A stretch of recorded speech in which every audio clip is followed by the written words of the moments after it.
ગુજરાત છે એ આખા દેશમાં ટેક્સટાઇલનું હબ માનવામાં આવે છે.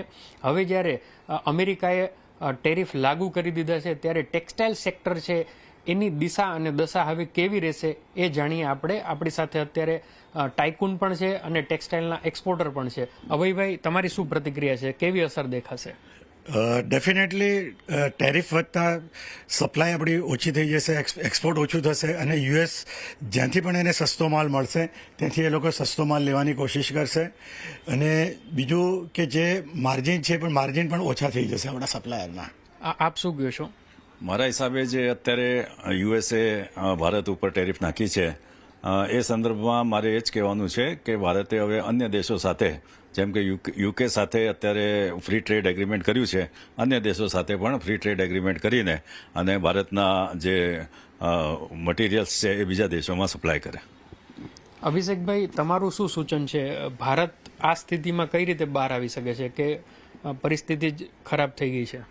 જો આપણો ભારત દેશ જે છે એ 150 કરોડની કન્ઝમ્પશન ઇકોનોમી છે, તો આપણે આપણી ઇકોનોમીને સ્ટ્રોંગ બનાવીએ અને જે ભારતમાં બની શકે છે એ માલની અને એ વસ્તુની આપણે જે ઇમ્પોર્ટને બેન કરીએ અથવા લિમિટ કરીએ તો આપણે આપણી જે છે એ જ માર્કેટમાં જે આપણે એક્સપોર્ટ જે ઓપોર્ચ્યુનિટી ગવાઈ છે એ આપણે આપણી લોકલ માર્કેટમાં ડેવલપ કરી શકીએ છીએ.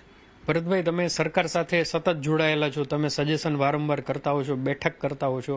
આ પરિસ્થિતિમાં તમે સરકારને શું સૂચન કરશો અને આનો શું રસ્તો છે? નહીં, ડેફિનેટલી આટલા મોટા ટેરિફથી ઇમ્પેક્ટ તો આવવાનું જ છે, પણ આપણે એ સમજીએ કે આ એક નવી ઓપોર્ચ્યુનિટી પણ ખોલશે, નવા દરવાજાઓ ખોલશે. It is a blessing in disguise also. એટલે જેમ બધાએ સૂચન કર્યું કે બીજી કન્ટ્રીઓ તરફ વળવું જોઈએ, ડોમેસ્ટિક માર્કેટમાં ફોકસ કરવું જોઈએ તાકે આપણું ઇન્ડસ્ટ્રી સર્વાઈવ થાય, એમ્પ્લોયમેન્ટ સર્વાઈવ થાય, એમએસએમઈ સર્વાઈવ થાય અને ટ્રેડ બેલેન્સ પણ સર્વાઈવ થાય. પણ જો હમણાં જો ટ્રેડ વોર જેવી સિચ્યુએશન છે વર્લ્ડની અંદર અને આ સિચ્યુએશનની અંદર WTOને એ બધું બહુ એવું એનું અસ્તિત્વ જેવું રહ્યું નથી, તો આપણે શાના માટે પછી ઇન્ડિયન ગવર્મેન્ટે હેઝિટેટ ના કરવું જોઈએ કે ઇન્સેન્ટિવ વધારી 5 થી 7%, તો આનું ઇમ્પેક્ટ ઓછું થઈ જાય ટેરિફનું, તો આપણું યુએસનું પણ એનું એક્સપોર્ટ મેન્ટેન રહે અને આપણું ઇન્ડિયન ટેક્સટાઇલ ઇન્ડસ્ટ્રી સર્વાઈવ પણ થાય અને હજી ગ્રોથ પણ થાય. બિલકુલ, તો ઇમ્પેક્ટ આવશે એમાં કોઈ શંકાને સ્થાન નથી, પરંતુ આપણા હાથની અંદર એવી પરિસ્થિતિ છે જેમ કે ભરતભાઈએ સૂચન કર્યું, અહીંયાથી અભિષેકભાઈ અને અભયભાઈ અને ઉમેશભાઈએ જે અલગ અલગ સૂચન કર્યા એ મુજબ ભારતની ટેક્સટાઇલ ઇન્ડસ્ટ્રી છે આવનારા અમુક સમયમાં સર્વાઈવ પણ થઈ જશે. સરકાર આમાં થોડી રાહત આપે તો પરિસ્થિતિને આપણે પલટાવી શકશું. કેતન જોશી, અમદાવાદ.